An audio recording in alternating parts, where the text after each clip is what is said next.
เรียนพรเด้อญาติโยมทุกคนทุกท่านเนาะตักไทยเสาร์วันที่28 พฤษภาคม 2568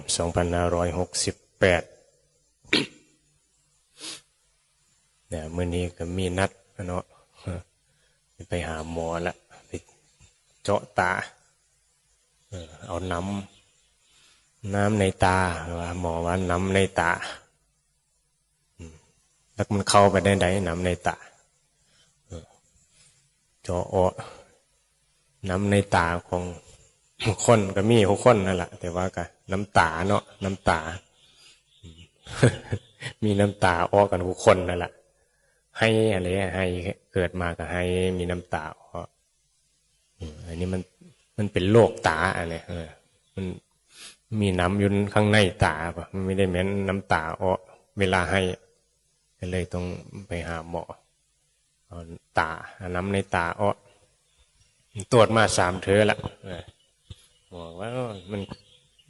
นมีคือเก่าจ้ะแก้บ่ได้กินยาเข้าไปก็ต้องเจาะอันนี้ก็เหตุปัจจัยนะเป็นโรคตาโรคหูโรคแค้วป่าเพิ่งไปอุดแค้วอุดฟันถอนฟันนั่นแหละเป็นคนโรคคนเกิดมาโรคร่างกายเนาะมันเสื่อมไปมันก็ต้องรักษากันแก้ไขกันมีโรคบ่คือเดียวแต่ก็โรคมันก็เห็นให้เป็นทุกข์กันละเกิดมาก็เป็นทุกข์มีความเจ็บไข้เป็นธรรมดาสัตว์โลกความเจ็บไข้ก็ได้รับผลของภัยของมันตามเหตุตามปัจจัยของเจ้าของบางคนก็โอ้ยเฒ่าแก่ก็ยังตาดีอยู่บางคนก็ตาบอดตั้งแต่ยังน้อยมันก็มีหูก็บ่ได้ยินก็มีบางคนก็โอ้ร่างกายเฒ่าก็ยังดีอยู่แข็งแรงอยู่เนี่ยบ่คือเดียวเห็นบ่เหตุปัจจัยบ่คือเดียวเอิ้นว่ากรรมมาล่ะเหตุปัจจัยแต่ละคนเชื่อที่บางคนก็อาจสิป่วยทรมานก็ได้แต่ว่าคนจนบางคนร่างกายแข็งแรงบ่ได้เจ็บป่วยก็ได้นะมันก็ต่างกันอยู่ได้มีเงินหลายก็บางเทื่อก็รักษาบ่ได้โรคภัยอันนี้เป็นเรื่องของร่างกายนะแต่ว่าถ้าเฮาศึกษาธรรมะเฮาสิมารักษาใจไปนะเป็นเรื่องของใจที่มันสำคัญถ้าว่าเรียนรู้คำสอนพระพุทธเจ้าแล้วนี่โอ้มันเรื่องใจพี่มันเรื่องใหญ่นะมันเรื่องที่ต้องรักษาที่สุดร่างกายนี่แน่ใดก็รักษาไปแค่ประคับประคองแค่นั้นแหละสุดท้ายก็ตายคือเก่ามันก็บางเทื่อคือว่าละรักษาได้บางเทื่อก็รักษาบ่ได้นะได้แน่บ่ได้แน่ได้แล้วโรคคือโรคมะเร็งบางคนบัดเป็นโรคมะเร็งบัดคือรักษาได้เอาว่าบางคนบัดรักษาบ่ได้อีกเห็นบ่ตายต้องตายแต่ว่าเป็นโรคหยังก็ตามไปสุดท้ายก็คือตายทุกคนคือเป็นโรคตายนั่นแหละหนีบ่พ้นชีวิตเฮามันก็ต้องอยู่เห็นบ่อยู่ครับสิ่งที่มันบ่เที่ยงสิ่งที่มันต้องเจอล่ะก็คือโรคภัยไข้เจ็บต้องเจอกันสิอยู่แบบใดแบบได้ศึกษาเข้าใจนะว่าธรรมดาเนาะที่เฮาสวดกันล่ะเจ็บไข้เป็นธรรมดาให้มันธรรมดาอีหลีให้มันเรียนรู้ว่าคนแต่ละคนโอ้มันมีความเจ็บไข้เป็นธรรมดาอีหลีไปโรงพยาบาลโอ้ยคือหลายได้คนมาเฮ็ดหยังกันอยู่เนี่ยมันเป็นทีหยังเป็นทีที่ให้มีความสุขบ่คือมากันโรงพยาบาลแท้อีกอย่างนึงก็คอนเสิร์ตคือกันเนาะมันก็คนหลาย ก็ไปคือกันหลายคือกันมีความสุขมองให้มันมีความทุกข์คนก็ไปหลายคือกันนั่นแหละเดี๋ยวสุดท้ายสิสุขสิทุกข์เนี่ยก็ไปมองเดียวกันคือภาษาเนาะมองความตายแต่ละคนเหตุปัจจัยให้เขาได้ไปแสวงหาเขาก็บ่ยึดทุกข์ก็จงไปหาหมอแล้วก็ต้องการสุขก็แสวงหาเบิ่งคอนเสิร์ตเบิ่งหั่นเบิ่งนี่ไปนั่นแหละสถานที่ท่องเที่ยวเที่ยวเสียบนะเห็นบ่ท่องเที่ยวไปนี่เที่ยวเสียบได้เที่ยวเสียบกามแต่ว่าสิ่งที่บ่จะเจอก็คือทุกข์นั่นล่ะก็บ่เยอะเป็นทุกข์ก็เลยต้องไปรักษาไปหาหมอไปโรงพยาบาลไปแก้ได้ไปแก้ทุกข์แท้จริงก็ไปหาเบิ่งคอนเสิร์ตก็ไปแก้ทุกข์คือกันนั่นแหละต้องการนะต้องการว่าให้ตัวเฮามีความสุขเฮาก็เลยต้องแก้โดยการไปเบิ่งไปเสพก็แก้ให้กันได้ล่ะ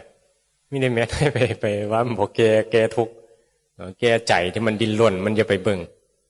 อย่าไปเห็นอย่าไปเที่ยวเบิ่งนั่นแหละอย่าไปทะเลอย่าไปเบิ่งหันเบิ่งนี่มันก็แก้ทุกข์นั่นแหละมันก็ทุกข์นั่นแหละมันจังไปอย่าไปเบิ่งมันบ่ทุกข์มันสิอย่าไปบ่ดิ้นรนบ่ให้ไปเนี่ยโอ้ยเห็นบ่เด็กน้อยตีโพ้ยตีพ่ายว่าอย่าไปเบิ่งหนังไม่ไปเบิ่งหมอลำเบิ่งคอนเสิร์ตบ่ให้ไปก็ทุกข์ก็ไปแก้พอไปได้ไปแก้เห็นไปเบิ่งก็เป็นสุขไปโรงพยาบาลคือกันก็ไปแก้ทุกข์ไปรักษาที่มันทุกข์เห็นบ่กินข้าวคือกันเห็นบ่ก็แก้ทุกข์นอนก็แก้ทุกข์นั่งก็แก้ทุกข์มีแต่ทุกข์ตลอดยืนเดินนั่งนอนมีแต่ทุกข์คนบ่ศึกษาก็บ่เห็นทุกข์มีแต่เพื่อนไปกินข้าวแซ่บก็มีความสุขไปเบิ่งทะเลได้ไปเที่ยวเบิ่งหันเบิ่งนี่ก็ว่าเจ้าของสุขแท้จริงแล้วมันทุกข์อยู่ตลอดแก่อยู่ตลอดก็บ่เห็นนี่ธรรมชาติของความเห็นความรู้ในมุมมองคนมองบ่เปลี่ยนคือว่าแล้วก็บ่เห็นธรรมชาติที่มันบ่เที่ยงเห็นสังขารที่มันบ่เที่ยงมีแต่หลงไปโรงพยาบาลก็บ่เห็นว่า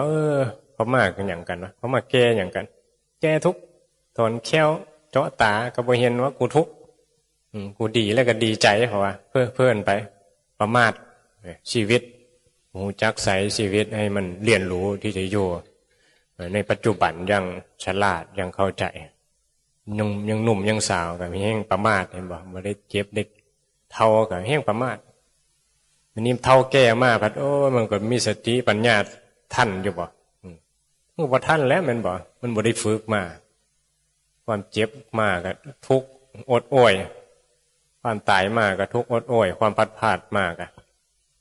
นั่นแหละพุทธเจ้าจังให้พิจารณาทุกวันเถิดเห็นบ่ความแก่ความเจ็บความตายความพัดพลาดเพราะเฮามีกรรมเป็นของเจ้าของเห็นบ่เหตุปัจจัยอันนี้มาก็ต้องได้เผชิญกับสิ่งเหล่านี้แหละมาย้อนกรรมมาแหละจังมาเกิดมาแก่มาเจ็บมาตายมาพัดพลาดจากกันมันมีเหตุคือความมีกิเลสตัณหามีอวิชชาความบ่รู้หนทางของการมาเกิดหนทางของการบ่เกิดมันเหตุแนวใดมาแนวใดคือมาเกิดเป็นหมามันมาแต่ใสหมาเนี่ยบักจ่อยบักโคกบักแม็กอันนี้คือมาอยู่น้ำเฮาคือมาสุขสบายบางตัวกันเนาะมันสบายเห็นป่ะบางตัวกันทุกข์ยะลำบากหาอยู่หากินค้นคือกันเกิดมาก็ทุกข์ยะลำบากเกิดเป็นขอทานอยู่มองนั้นอยู่มองนี้พุทธหูอยู่ก็มีเป็นผีตองเหลืองก็มีบอกแต่เขาผีตองเหลืองก็ค้นนี่แหละไม่ได้เป็นผีตองเหลืองได้ค้นนี่แหละแต่เขาอยู่ป่าเนาะคนป่าคนเขาคนดอยคนเผ่านั้นเผ่านี้แล้วก็ค้นนี่แหละร่างกายก็ค้นแล้วก็หาอยู่หากินไปวิถีชีวิตภาษาเว้าก็บ่คือเขาบอกว่าเขาเป็นคนเถื่อนคนบ่ฉลาดนั่นคือเขาไม่ได้เรียนรู้เนี่ยคือเฮาคนสมัยก่อนหมู่ฮู้หนังสือแปลว่าคนโง่เพราะว่าแม่นบ่ผู้มือนี่มันก็มีความรู้ในการใช้ภาษาแม่นบ่มีความรู้ในโลกมีโรงเรียนสอนให้อ่านหนังสือให้เขียนให้รู้จักหลักสูตรวิชาอันนั้นอันนี้ให้รู้จักมีวิชาที่ตัวทำการทำงานพัฒนาขึ้นมาแล้วผู้มือจะเลื่อนเห็นบ่เดินได้การสื่อสารเทคโนโลยีขึ้นมาอยู่กันสะดวกสบายขึ้นคนก็จะคนป่าก็เข้ามาเป็นคนเมืองคนดอยเข้ามาเรียนรู้ศึกษาธรรมะพัฒนาชีวิตขึ้นได้ในสังคมประเทศก็พัฒนาขึ้นมาให้เรียนรู้กันอยู่น้ำกันการดำรงชีวิตของคนจังว่าคนนี่มันมีบุญอยู่แต่มันมีเต็มนะคนนี่มันมีเต็มแล้วมันบ่สมบูรณ์เพราะว่าคนนี่มันขาดศีลมันสิเต็มได้นะได้บ่มีศีลมีธรรมมันบ่เป็นคนได้บ่เป็นมนุษย์มนุษยธรรมเนี่ยธรรมของมนุษย์นี่คืออย่างต้องมีศีลมีศีลห้าเป็นบ่สมบูรณ์มีเหมือนมนุษย์สเปโตมนุษย์เดรัจโฉเนี่ยพวกนี้เป็นใจเป็นล้างเป็นมนุษย์แต่ใจนี่เป็นเปรตมนุษย์สเปโตใจเป็นเปรตใจเป็นสัตว์นะเดรัจฉานสัตว์ต่ำกว่านะสัตว์ต่ำกว่ามนุษย์ผู้มนุษย์คือภูมิที่มีบุญมีกุศลมาโดยบุญกุศลมาโดยศีลห้าเป็นแบบมาโดยจิตใจที่เป็นบุญแต่ว่าเจ้าของประมาทบ่รู้จักพัฒนาเจ้าของให้เหนือสัตว์กว่า พัฒนาให้มันเจริญขึ้นนะบอกภพภูมิที่เจริญก็เฮากับเทวดาเห็นบ่มีเทวดาก็มีภูมิของแต่ละชั้นเห็นบ่ชั้นจาตุมชั้นที่1ก็อายุเขาก็มื้อหนึ่งเฮาในมื้อหนึ่งเขา50 ปีมนุษย์เห็นบ่มื้อหนึ่งเขาเที่ยวไปมื้อหนึ่งเขาเห็นคือมื้อหนึ่งเฮาเนี่ยมันเหลียวมาเบิ่งมนุษย์ผัด50ป่ะ50 ปีละใหญ่ที่ว่า50 ปีในเมืองมนุษย์เหมือนบ่โผล่ตาย50 ปีเนี่ยโหมื้อหนึ่งแล้วลงไปมื้อที่2ลงไปเบิ่งใหญ่นั้นแล้วเราเหี่ยแล้วตายแล้วเห็นบ่100 ปีแล้ว เท่าแล้วหรือว่าเจ้าของตายรู้นี่10 ขวบมื้อหนึ่งลงมาเบิ่งบรรลุรู้ผัด60 ปีแหละเห็นบ่คือเท่าแล้วรู้ป่ะว่ามนุษย์เทวดาบางเทื่อเขาก็ไม่ได้สนใจหรอกมีความสุขแล้วนะคือว่าพระพุทธเจ้าเปรียบเสมือนว่าเขาเนี่ยตกขี้โคลนเนี่ยบ่ตกขี้โคลนน้ำมูดน้ำเหม็นนี่แหละขึ้นมาได้ละเขาก็บ่จะมาลงยี่ไรบ่พวกมนุษย์คือกันนี่มันเหม็นได้เทวดาเขาเหม็นคนนี่คนบ่มีศีลบ่มีธรรมนี่เหม็นพุทธเจ้าว่ากินที่หอมคืออย่างกินศีลกินธรรมกินศีลกินธรรมกินความดีได้หอมสำหรับเทวดาสำหรับคนที่มีศีลธรรมนี่สิหอมเห็นบ่เห็นครูบาอาจารย์เห็นบ่บางคนเห็นผู้ปฏิบัติดีมันสิหอมมันสิจะไปหาไปพฤติปฏิบัติสำหรับหอมสำหรับคนดีได้แต่ว่าเหม็นสำหรับคนโสล่ะคนโสเขาก็บอกว่าเฮ็ดตัวดีสิเลือกบ่มีดอกพระดีพระปฏิบัติดีมีสนใจเห็นนะของฮอดบ่เยอะสนใจแต่ว่าผู้ที่ว่ามีศรัทธาในความดีแล้วมันเห็นเพิ่มผ้าเฮ็ดนั้นเฮ็ดนี้นี่มันเป็นทางที่ดีเนี่ยนั่นแหละขึ้นนะขึ้นศีลขึ้นธรรมขึ้นคุณงามความดีขึ้นเหล่านี้เฮ็ดให้เขาเนี่ยมักอันไหนมันหอมมาละมันหอมกันเลยความดีมันหอมอย่าเฮ็ดความดีว่าความดีนี่เฮ็ดให้เขามีความสุขเนี่ยเทวดาเขาก็มาย้อนว่าเขาเฮ็ดความดีเขาก็เลยเห็นคน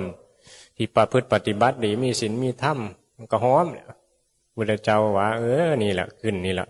หอมทวนลมมันสิพัดไปบ่ได้บ่มีการพัดไปมันหอมทวนลมขึ้นศีลขึ้นธรรมหอมเป็นไก่อยู่ใส่ก็ได้ขึ้นเทวดาก็ได้ขึ้นคนดีจังว่ามันมีอย่างคุ้มครองศีลธรรมนี่แหละคุ้มครองบางทีเขาก็ว่าเทวดาพระเนาะพระคุ้มครองเทวดารักษาพันวะที่จริงกับความดีเจ้าของนั่นแหละรักษามีเหตุปัจจัย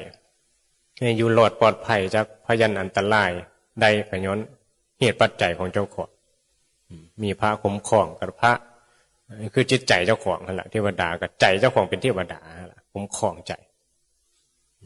ฉะนั้นนี่แหละสำคัญอยู่เรื่องของธรรมะเข้าใจเหตุปัจจัยต่างๆสิมองคนโดยความเคารพหรือเข้าใจนะมีความเห็นอกเห็นใจเมตตากันสัตว์โลกที่เกิดมามันก็ต้องแก่เจ็บตายไปตามเหตุปัจจัยมันมีผลมาในนี้อยู่นำกันเนี่ยได้จังบ่เกิดการเบียดเบียนจึงเห็นทุกข์ในพุทธเจ้าชี้ให้เห็นทุกข์ตรงนี้แหละเมื่อเกิดความเข้าใจในการเห็นทุกข์เท่ากับสิเกิดความเมตตากันเนี่ยเพราะทุกคนเกิดมาก็ต้องแก่เจ็บตายขึ้นกันมันก็อันเดียวกันมาเบียดเบียนกันอย่างที่มาแย่งกันอย่างจิตใจเขาก็ต้องการสุขบ่ต้องการทุกข์คือกันเป็นบ่ธรรมชาติของสัตว์โลกหรือว่าธรรมชาติกิเลสโดยเฉพาะคนที่บ่ฮู้ธรรมะเขามองง่ายๆก็คือมองพวกหมาพวกกันนี้แหละเห็นบ่เขาบ่ฮู้ธรรมะอยู่แล้วเขาก็ต้องการความสุขเฮ็ดไหนๆให้เขามีความสุขเฮาก็นี่เขามีความสุขหมาเยอะเขากินดีแม่นบ่สิ่งที่เฮาฮักนั่นแหละคือความเมตตาแต่ว่าบัดนี้เฮาฮักแบบยึดเฮาก็บ่เยอะเขาตายบ่เยอะเขาพัดภาคมาก็แพงมันตายก็ให้เห็นบ่สิ่งที่เฮายึดสิ่งที่เฮาฮักคือแพ้คือบ่ฮู้จักเมตตา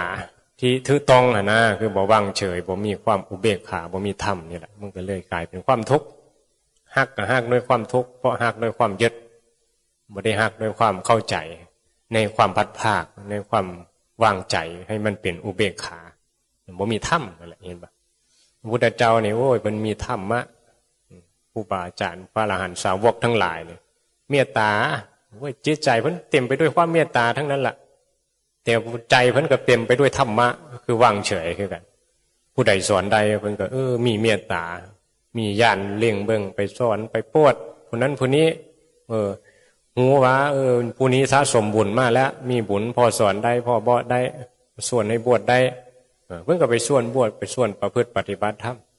บางคนส่วนบ่ได้ส่วนบวชบ่ได้บ่ธรรมะบ่ได้หันบ่เข้าไปเขาสิศูนย์ก็บ่แต่เมตตาได้ล่ะแต่บ่ได้นี่ละคล้ายๆว่าเมตตาหมานี่ละจะคือมันหูธรรมะอยู่ป่ะมันก็หูบ่ได้เป็นบ่ก็สอนธรรมะมันบ่ได้นั่งสมาธิฟังธรรมเด้อบักจ้อยบักแวกเด้อมันก็นอนหูฟังได้ยินอยู่แล้วแต่ว่ามันบ่รู้จักภาษาคนคือกันไม่ได้ต่างกับหมาไม่ได้ต่างกับความบ่เข้าใจในธรรมคือกันนั่นแหละเดี๋ยวบ่ให้มาฟังธรรมกับบ่มาเห็นป่ะก็คือกันนั่นแหละแต่ว่าเมตตาเยอะหูธรรมะเป็นอย่างจังเยอะหูก็เยอะผลทุกข์ก็เยอะมีความสุขนั่นมันบ่แม่นความเมตตาบ่แม่พ่อแม่บ่รู้เนี่ยนั้นในนี้จะรู้มีความสุขเยอะได้การได้งานที่ดีน่ะก็คือกันนั่นแหละพระพุทธเจ้าพระอรหันต์เจ้าพระสาวกเจ้าเป็นครูบาอาจารย์ที่เพิ่นเห็นธรรมประพฤติปฏิบัติธรรมก็เยอะหูธรรมเยอะผลทุกข์เฮาไปโอ้ยมาไปเฮ็ดนั้นไปเฮ็ดในนี้โอ้กูบ่เฮ็ดกูบ่เฮ็ดอย่าสบายใช่ป่ะอย่าสบายบ่ฮู้จักทุกข์อันนี้แหละบ่ฮู้จักทุกข์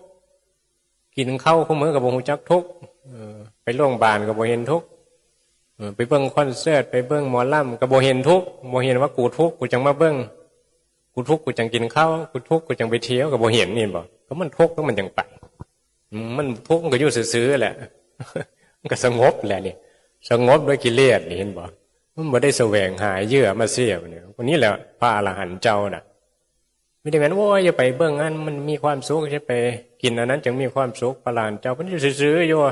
กินหยังก็ได้ดอกว่าแต่มันมีประโยชน์อาหารดีก็ฉันไปอาหารบ่ดีก็ฉันมันมีเหตุปัจจัยให้ได้ทำนี้อยู่กุฏิดีก็อยู่ไปอยู่กุฏิห่างก็อยู่ไปเหตุปัจจัยไม่ได้หลงว่าโอ้ยกูอยู่กุฏิงามมีกูมีความสุขกูอยู่กุฏิห่างโอ้ยกูบ่มีความสุขอันนี้มันเป็นเรื่องกิเลสเห็นอยู่ป่ะเป็นเรื่องของปุถุชนเขาเป็นแน่นั้นแหละเราก็ต้องการอยู่บ้านหลังงามๆขี่รถเบนซ์เขาจังหวะมีความสุขมุมมองของสัตว์โลกเป็นแน่นั้นอันนี้เฮามองแบบนั้นบ่เฮามองแบบนั้นเฮาก็มีกิเลสเลยก็มองแบบธรรมเลยให้อยู่แบบตามเหตุตามปัจจัยมองแบบธรรมนะบ่สละมาพระเป็นพระมาบวชอยู่ตามเหตุปัจจัยอยู่ตามสิ่งที่มีในวัดแล้วแต่คนศรัทธาเฮ็ดให้อยู่สร้างกุฏิสร้างศาลาไม่ได้แมงโอ้ยเฮ็ดนั่นนี่นี่มันใหญ่แล้วก็ว่าเป็นมีความสุขเป็นผู้มีบุญหลายบารมีหลายยังสิมีเฮามีอย่างนี้บ่นี่มันมีตัวตนแหละถ้าว่ามีการเฮ็ดแล้วก็มีเฮาเป็นผู้ที่สร้างบารมีมันก็แม่นอยู่ดอกบ่โยมเขายังมีกิเลสก็มันก็อยู่ในระดับที่มีตัวตนกับบ่ได้โยมันเป็นบุญได้โยให้ทางสวรรค์ได้โยล่ะมันก็มีระดับแต่ว่าเฮาเน้นในการที่ว่าสร้างบารมีเพื่อที่บ่มีเฮาสร้างเพื่อเมื่อตัวเมื่อตนน่ะนะเนี่ยมุมมองตรงนี้การมาละนะการมาฟังธรรมก็เพื่อว่าให้เฮาอยู่อย่างวางใจเป็นวางใจไปทางนิพพานก็คือฝึกจิตวางนั่นแหละสิอยู่ดีก็บ่เบิ่งจิตเบิ่งใจเจ้าของสิอยู่บ่ดีก็เบิ่งจิตเบิ่งใจเจ้าของกินดีอยู่ดีก็เบิ่งจิตเบิ่งใจเจ้าของนั่นแหละมันหลงบ่นี่แหละสังว่าธรรมะเนี่ยมันรักษาใจแบบนี้เจ็บป่วยก็บ่ทุกข์หายป่วยก็อย่าประมาทบ่ร่างกายแข็งแรงก็ภาวนาหมู่เพลินรูปหลงลุ่มหลงในรสเสียงกลิ่นรสเพลินไปก็บ่แม่นผู้ภาวนาที่ถือต้องผู้ภาวนาบ่ต้องบ่ประมาทแห่งเจ็บและแห่งได้ภาวนาแห่งแก่แห่งได้ภาวนาด้วยแห่งมีสติและแห่งระวังใจเจ้าของแหละนี่แหละสิ่งที่มาเตือนเฮานะพุทธเจ้าจังให้ภาวนาคุมื้อ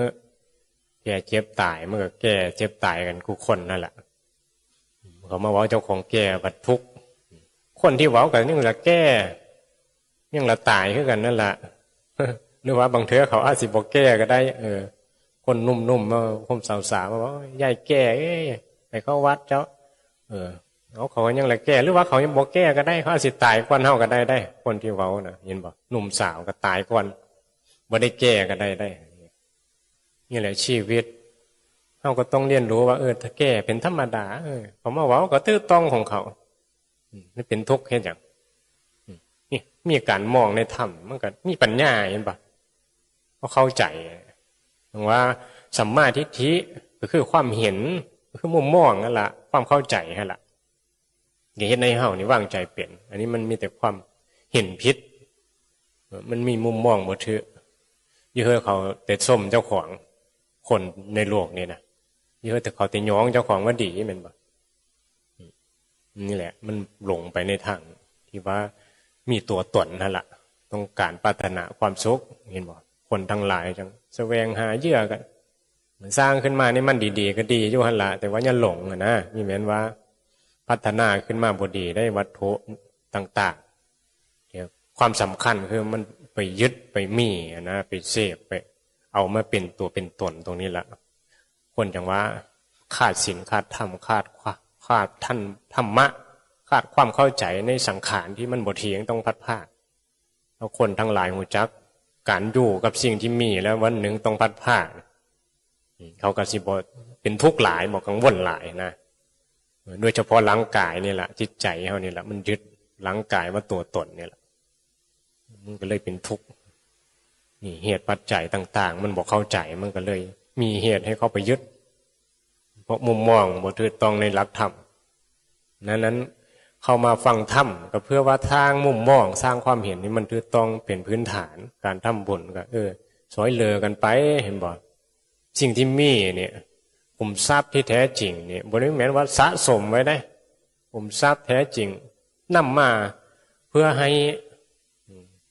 แบ่งปันนั่นแหละคือขุมทรัพย์เพราะขุมทรัพย์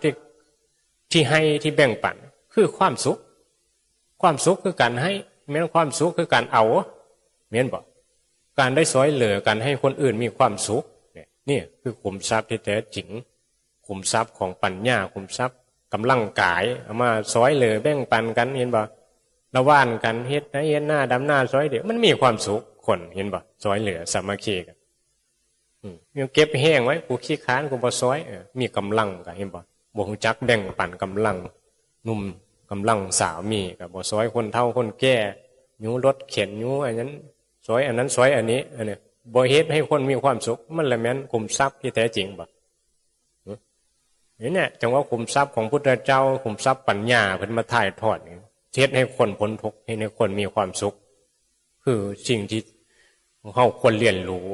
อันนี้ผัดคนไม่มีคุมทรัพย์อย่างคือสมบัติเก็บสะสมไว้กูได้ลายเท่าไหร่กูเฮงยึดเห็นบ่มันเรามีความสุขอีหลีอยู่บ่การความสุขคือการแบ่งปันคือการให้เห็นบ่ให้แล้วเฮาเห็นเขามีความสุขนั่นแหละความสุขเกิดจากใจที่ให้เฮาเต็มใจแล้วยินดีในบุญพร้อมสร้างนิสัยให้เจ้าของพร้อมเห็นบ่มี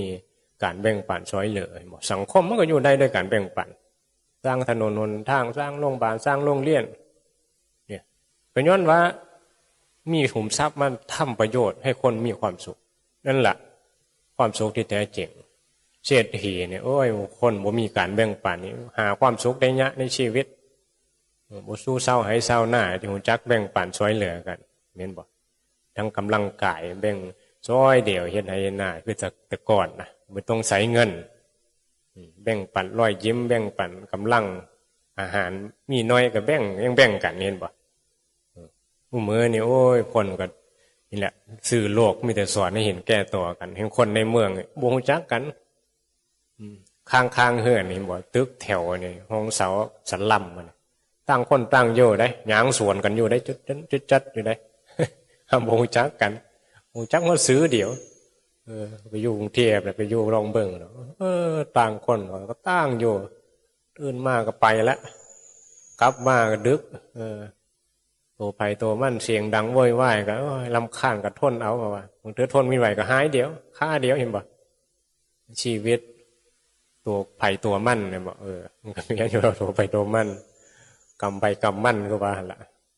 แต่ว่ามันเป็นเรื่องของสัตว์โลกนี่แหละไปอยู่แล้วก็พิจารณาเป็นธรรมมาละให้เว้าให้กันฟังให้เฮามาพิจารณาว่ามีความเห็นเนี่ยได้เมื่อเฮาได้เข้ามาวัดแล้วก็ได้สร้างความเห็นให้มันถูกต้องหั่นล่ะเอาธรรมะฟังซ้ำนี้ล่ะสาธุ